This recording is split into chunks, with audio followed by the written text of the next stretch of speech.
Hai, selamat datang di channel Hits Video, channel yang membahas alur cerita film seru dan terbaik.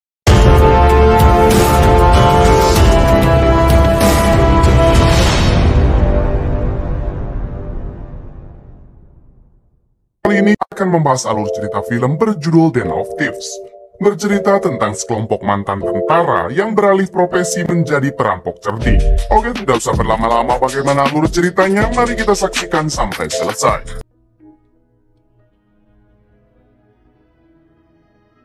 Di awal film kita akan diperlihatkan truk lapis baja yang biasa untuk mengangkut uang bank sedang mampir ke toko makanan cepat saji. Namun tak lama datang dua mobil berisikan para perampok yang berniat mencuri mobil truk lapis baja tersebut. Salah satu petugas yang menyetir langsung menghubungi polisi untuk meminta bantuan. Sementara satu petugas lainnya malah hendak melakukan perlawanan sehingga dengan terpaksa para perampok itu langsung menghabisinya.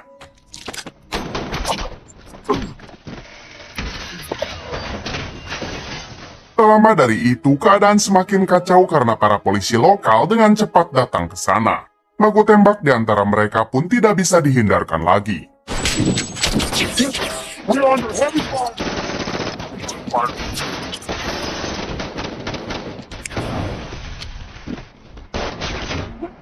Di kejadian ini banyak sekali polisi yang berguguran, sementara satu orang dari anggota perampok itu juga ada yang harus tewas di tempat.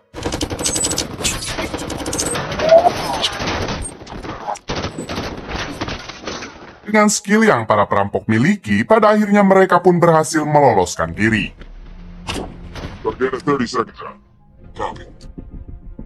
You're right on Dottie. Right on Dottie. Sesampainya di markas, ketua perampok yang bernama Ray Merriman ini orangnya, ia begitu kesal karena mereka hampir saja gagal dalam misi tersebut. Di sini kita diberitahu kalau para perampok ini merupakan mantan tentara yang membelot menjadi sekumpulan perampok, kecuali seseorang bernama Donnie ini orangnya. Donnie hanyalah seorang bartender yang kebetulan sangat mahir mengendarai mobil sehingga Donnie direkrut oleh mereka. Setelah membuka isi truk lapis baja tersebut, ternyata di dalamnya tidak ada uang sama sekali, namun hal itu memang rencana mereka. GPS? It's one of the old models, man. We good. We're cop killers now.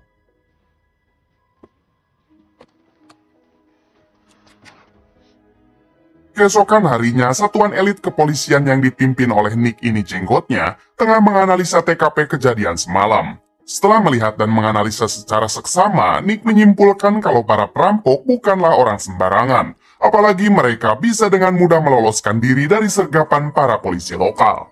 Di sisi lain, ternyata salah satu anak buah Ray tengah mengawasi tempat TKP dan memotret semua orang yang ada di sana lalu mengirimkannya kepada Ray. Hal itu mereka lakukan agar mereka tahu siapa orang-orang yang sedang mengincar mereka sekarang. Ray nampak sudah paham betul dengan sosok Nick yang merupakan komandan dari satuan elit kepolisian Los Angeles, dan Nick-lah yang benar-benar harus mereka waspadai. Sheriff's must be. Sementara itu di kantor polisi, Nick dan satuan polisi lainnya tengah membahas kasus perampokan tersebut. Dengan bukti yang mereka temukan di TKP, akhirnya mereka mencurigai sosok Ray adalah otak dari perampokan ini. Namun jika benar kelompok Ray adalah perampoknya, kenapa mereka hanya merampok sebuah mobil truk lapis baja kosong? Di sini Nick teringat dengan Donnie, salah satu bartender yang sering terlihat berbincang dengan Ray. Nick berencana akan mencari informasi dari Donnie. It was an inside job, bro. It had to be. Saw the judge. All of them. Probably 2-3 guys that can pull this off, max. What about Merriman?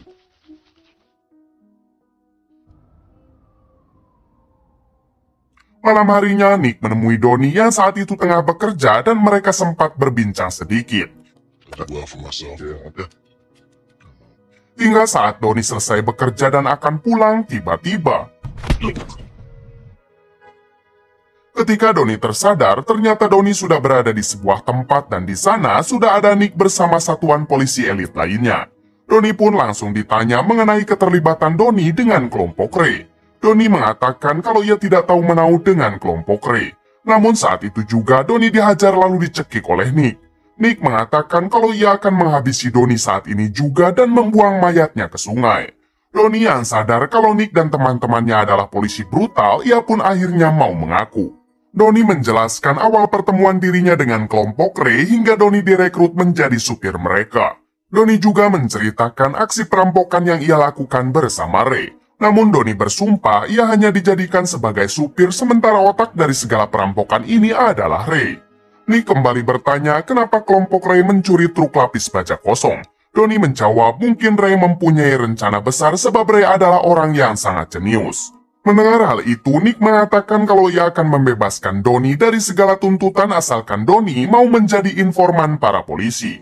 Doni yang tidak punya pilihan lain akhirnya mengiyahkan permintaan dari Nick. Well, I thought that was relatively convincing. Saat Doni sedang dalam perjalanan pulang, ia tiba-tiba dihubungi oleh Ray yang meminta Doni untuk menunggu di sebuah tempat pada esok jam 8 pagi.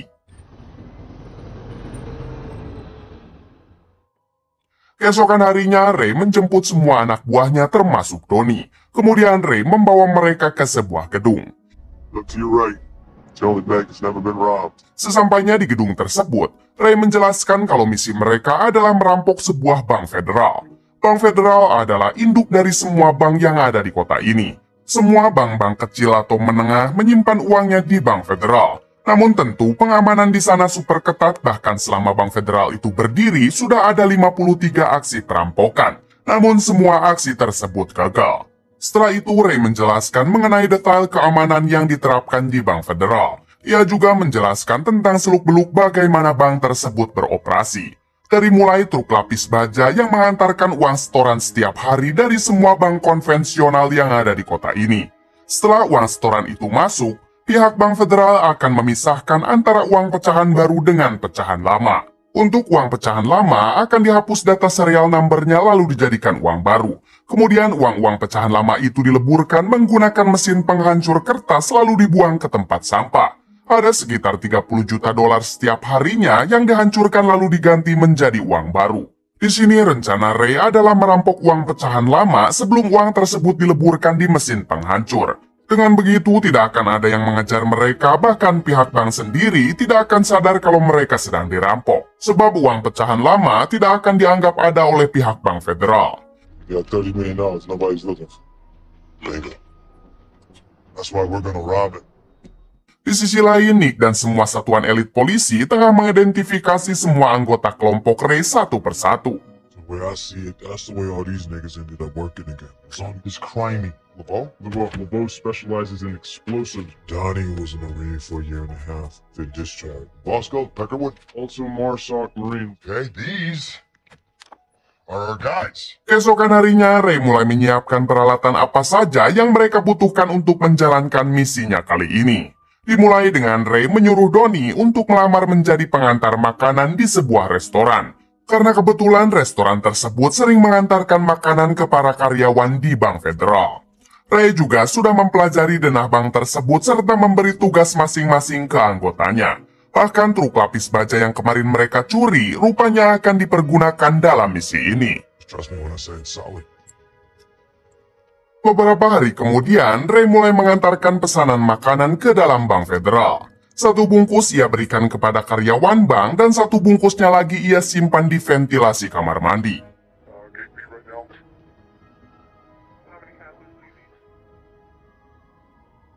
Malam harinya terlihat Ray dan semua anak buahnya termasuk Doni sedang makan malam bersama. Namun tak lama kemudian Nick juga masuk bersama para polisi lainnya. Di sini Nick menghampiri Doni lalu mengajaknya berbincang seperti layaknya seorang teman.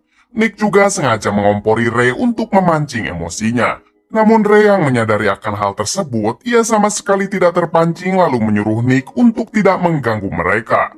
So I'll see you at the gym, man.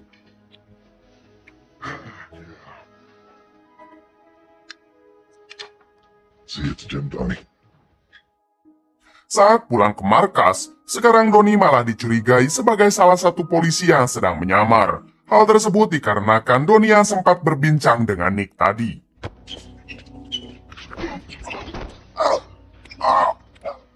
I don't know him. Smoke stuff.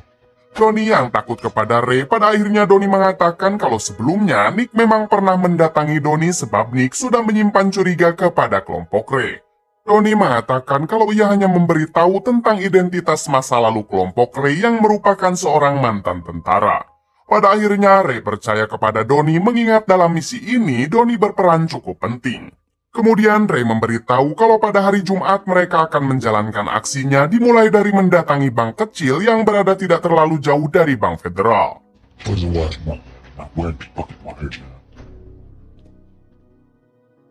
Keesokan harinya, Doni menemui Nick di sebuah toko baju.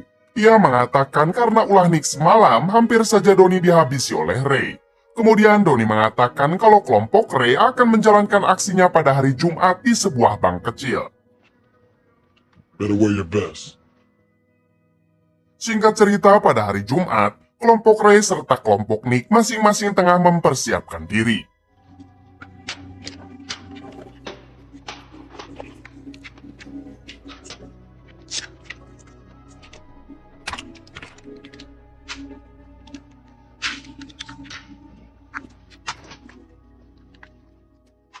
Setelah itu, kelompok Ray mulai menjalankan aksinya dengan merampok bank kecil.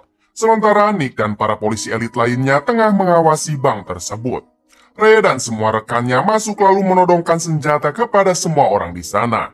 Kemudian mereka mengikat orang-orang itu untuk dijadikan sandera. Di sini Ray menyuruh manajer bank menghubungi polisi dan meminta mereka untuk menyiapkan helikopter. Jika kemauan mereka tidak dituruti, maka semua sandera akan mereka habisi. Kemudian Ray menyuruh si manajer bank agar membuka brankas untuk mengambil semua uang yang ada di sana. Setelah itu, kelompok Ray meledakkan sesuatu di dalam bank. Nick berpendapat kalau kelompok Ray akan segera melarikan diri melalui saluran air. Nick pun dengan berani mendekat ke bank tersebut untuk melihatnya langsung. Ternyata dugaan Nick benar sebab kelompok Ray sudah melarikan diri. Kelompok Ray rupanya meledakkan bom yang sudah mereka siapkan lalu kabur melalui saluran air. Nick dan para polisi lantas masuk ke dalam saluran air untuk mencari petunjuk. Setelah berjalan mengikuti saluran air, ternyata saluran air itu menuju ke belakang bank sehingga dipastikan kelompok Ray sudah berhasil kabur. Setelah itu, Nick dan anggotanya keluar untuk mencari keberadaan kelompok Ray. Nick juga menghubungi kantor pusat untuk ikut membantu dalam melakukan pencarian. Sementara itu, Ray dan satu anak buahnya sedang menyamar menjadi petugas pengantar uang dengan menggunakan mobil truk lapis baja yang mereka curi di awal film. Mereka pun mengangkut semua uang yang mereka dapat dari bank yang barusan mereka rampok. Ternyata kelompok Ray merampok bank tadi bukan hanya untuk pengalihan saja, melainkan agar bisa masuk ke Bank Federal dengan berpura-pura menyetor uang. Setelah berhasil masuk ke dalam Bank Federal, Ray membawa semua uang itu ke ruangan pemeriksaan. Di sini, petugas Bank Federal menyuruh Ray untuk menunggu karena uang tersebut akan diperiksa terlebih dahulu. Di saat itulah Ray menghubungi satu rekannya untuk mematikan arus listrik agar CCTV serta sistem keamanan mati. Karena sistem keamanan mati, kepala keamanan menyuruh semua petugas di ruangan pemeriksaan untuk keluar sejenak. Mengingat tidak boleh ada orang di dalam ruang pemeriksaan selagi sistem keamanan belum berfungsi kembali. Di saat itulah Doni melakukan tugasnya karena ternyata Doni sudah ada di dalam salah satu kotak uang yang dibawa oleh Ray. Doni pun segera memasukkan semua uang pecahan lama yang ada di sana ke dalam kresek plastik. Kemudian Doni melempar uang-uang tersebut ke kotak sampah. Diketahui uang itu berjumlah lebih dari 30 juta dolar. Setelah melemparkan semua uang itu, Doni segera keluar dari ruangan pemeriksaan melalui ventilasi udara yang tertuju ke sebuah toilet. Kemudian anak buah Ray menghidupkan lagi listriknya sehingga para petugas diperbolehkan masuk kembali ke ruangan pemeriksaan. Setelah uang yang disetor oleh Ray sudah diperiksa, mereka pun mempersilahkan Ray untuk keluar. Di sisi lain, Doni akhirnya sampai di toilet. Ia pun kembali menyamar menjadi seorang pengantar makanan dan mengambil makanan yang kemarin sempat ia simpan di ventilasi udara toilet. Kemudian Doni mengantarkan makanan tersebut kepada salah satu ibu-ibu karyawan bank kemarin. Setelah itu, Doni pun keluar dari Bank Federal melalui pintu utama. Salah satu petugas pintu masuk sempat curiga kepada Doni karena ia tidak melihat Doni masuk dan sekarang tiba-tiba keluar. Namun si petugas itu tidak mau banyak bicara dan melepaskan Doni begitu saja. Salah satu anak buah Ray yang sebelumnya ditugaskan mematikan arus listrik, sekarang ditugaskan Ray untuk membajak mobil sampah yang baru saja mengangkut sampah di Bank Federal. Ray sendiri ternyata sudah ada di tempat pembuangan sampah untuk mengambil uang-uang tersebut. No, let's go. You guys got it all? Pick it up. Di sisi lain, Donnie yang juga sedang menuju ke tempat pembuangan sampah, tiba-tiba ia dipergoki oleh Nick dan anggotanya. Saat itu juga para anggota polisi segera membawa paksa Donnie ke dalam mobil. Karena terus disiksa, pada akhirnya Donnie terpaksa memberitahu keberadaan kelompok Ray. Saat itu juga Nick segera menyuruh semua anggotanya untuk pergi ke tempat pembuangan sampah. Pacific Horizon Salvage. 10-4, head to you. Hingga saat sampai di sana, Nick melihat kelompok Ray yang tengah kabur menggunakan sebuah mobil.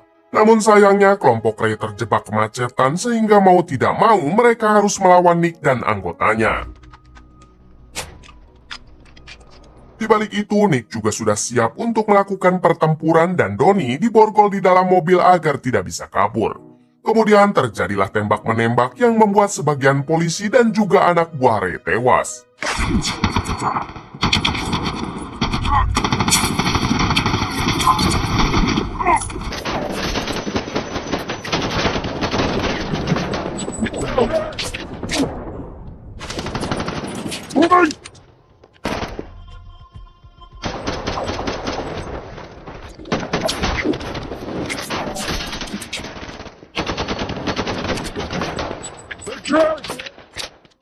Di suatu kesempatan, Nick berhasil menembak Ray di samping rompi anti pelurunya.